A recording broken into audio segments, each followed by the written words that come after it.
I'd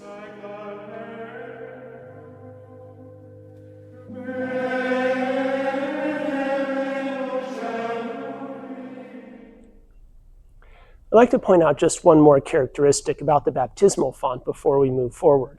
Traditionally, they were made to be octagonal. That means 8-sided. Numbers are always significant in the scriptures. Oftentimes, their meaning is first established and hidden in the Old Testament, and it comes to fulfillment in the New. To understand the significance of the number 8, we have to go back to the beginning.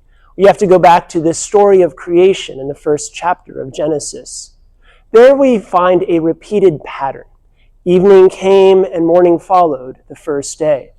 Evening came and morning followed the second day.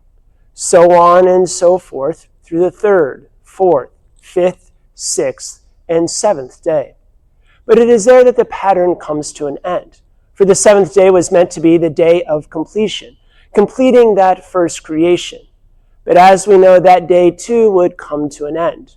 Not with the setting of the sun, but with the setting in of sin.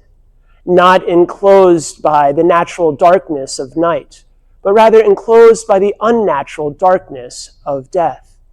That day, yoked by sin and death, would continue for many generations until a new day would dawn, a new morning would break, and a new sun would rise.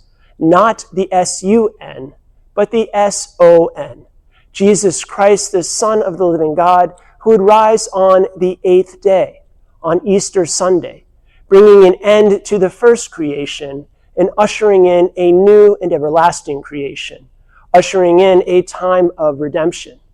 In that new creation, we read that they will no longer need light from lamps or the sun, for the Lord God himself will be their light, and he will be a sun, a light that will never set. It is in that new creation, in that new Jerusalem, that we will experience an eternal and everlasting day. There is another significance to that number 8.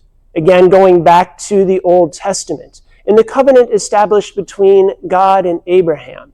It was a covenant that was signified by circumcision, which was to take place for every Jewish male on, you guessed it, the 8th day.